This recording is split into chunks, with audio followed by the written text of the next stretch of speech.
ಪುರುಷ ನಾಲಿಗೆ ಕತ್ತರಿಸಿದವರಿಗೆ ಬಹುಮಾನ ಎಂದ ದಲಿತ ಮುಖಂಡನ ಪ್ರಚೋದಿತ ಹೇಳಿಕೆಗೆ ಅರವಿಂದ ಬೆಲ್ಲದ ಕೃಷ.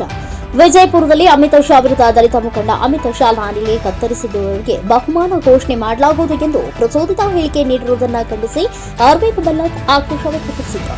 ನಗರದಲ್ಲಿ ಇಂದು ಸುದ್ದಿಗಾರರೊಂದಿಗೆ ಮಾತನಾಡಿದ ಅವರು, ಈ ರೀತಿ ಮಾತನಾಡಿದವರ ಮೇಲೆ ಕ್ರಮ ಆಗಬೇಕು, ನಾಲಿಗೆ ಹರಿಬಿಡುವ ನಾಯಕರ ಮೇಲೆ ಕ್ರಮ ಆಗಬೇಕು. ಆದ್ರೆ ಈಗಿನ ಸರ್ಕಾರ ಯಾವುದೇ ಕ್ರಮ ಕೈಗೊಳ್ಳುವುದಿಲ್ಲ ಅನಿಸುತ್ತೆ. ಸಮಾಜ ವಿರೋಧಿ, ದೇಶ ವಿರೋಧಿಗಳ ಮೇಲೆ ಕ್ರಮ ಕೈಗೊಳ್ಳುವುದಿಲ್ಲ. ಪಾಕ್ ಪರ ಘೋಷಣೆ ಕೂಗಿದ ನಾಸಿರ್ ಹುಸೇನ್ ವಿಚಾರಣೆ ಆಗಿಲ್ಲ. ಹೀಗಾಗಿ ಕಾಂಗ್ರೆಸ್ನಿಂದ ಕ್ರಮದ ಅಪೇಕ್ಷೆ ಮಾಡಲಾಗದು. ಆದ್ರೆ ಇಂಥವರ ಮೇಲೆ ಕ್ರಮ ಆಗಬೇಕು. ಇವರೆಲ್ಲ ಕಾಂಗ್ರೆಸ್ ಕಾರ್ಯಕರ್ತರು. ಕಾಂಗ್ರೆಸ್ ಬದಲಿಗೆ ದಲಿತ ಸಂಘಟನೆಗಳ ಹೆಸರು ಹೇಳ್ತಾರೆ. ಕಾಂಗ್ರೆಸ್ ಜೊತೆ ಇರೋ ದಲಿತ ನಾಯಕರು ಹೀಗೆ ಮಾತನಾಡ್ತಾರೆ ಎಂದರು. ಇನ್ನು ದಲಿತರಿಗೆ ಹೆಚ್ಚು ನ್ಯಾಯ ಸಿಕ್ಕಿದ್ದು ಬಿಜೆಪಿ ಅವಧಿಯಲ್ಲಿ, ಇದು ಉಳಿದಿಲ್ಲ. ದಲಿತರಿಗೆ ಗೊತ್ತಿದೆ, 50 ವರ್ಷದ ಮೀಸಲಾತಿ ಮುಂದುವರಿಕೆ ಆಗುವ ವಿಚಾರ ಇತ್ತು. ಇದನ್ನ ಮುಂದುವರೆಸಿದ್ದು ವಾಜಪೇಯಿ ಮೋದಿ ಸರ್ಕಾರ. ಬಳ ಮೀಸಲಾತಿ ಚಿಂತನೆ ಕೊಟ್ಟದ್ದು ಬಿಜೆಪಿ. ಅಂಬೇಡ್ಕರರ ಪಂಚಕ್ಷೇತ್ರ ಪುನರುಜ್ಜೀವನ ಮಾಡಿದ್ದು ಬಿಜೆಪಿ ಎಂದು ಹೇಳಿದರು. Santosh Medar, NKS TV4 news, Dharwad.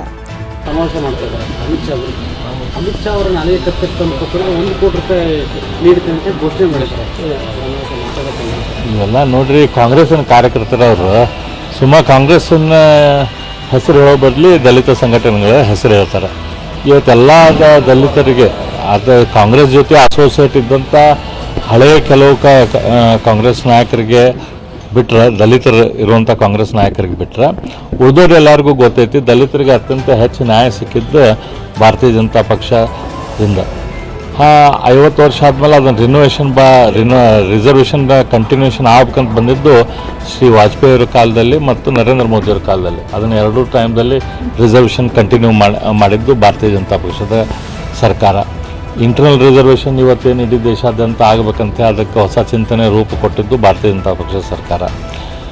Shri Bhimrao Ambedkar ಅವರ 5 ಪಂಚಕ್ಷೇತ್ರ ಏನದಾವು, ಆ ಪಂಚಕ್ಷೇತ್ರನ ಪುನರುಜ್ಜೀವನ ಮಾಡಿದ್ದು ಭಾರತೀಯ ಜನತಾ ಪಕ್ಷದ ಸರ್ಕಾರ. ಅವರಿಗೆ ಭಾರತ ರತ್ನ ಕೊಟ್ಟಿದ್ದು ಕಾಂಗ್ರೆಸ್ ಸರ್ಕಾರ.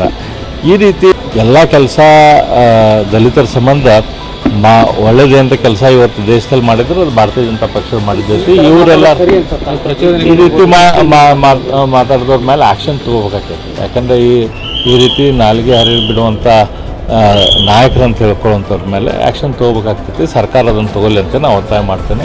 ಆದರೆ ನನಗೆ ಅನಿಸಿದ ಮಟ್ಟಿಗೆ ಈಗಿನ ಸರ್ಕಾರ ಅವ್ರು ಯಾವುದೇ ರೀತಿಯ ದೇಶ ವಿರೋಧಿ, ಸಮಾಜ ವಿರೋಧಿ ಕೆಲಸ ಮಾಡೋರ ಮೇಲೆ ಆ್ಯಕ್ಷನ್ ತೊಗೊಳೋರಲ್ಲ.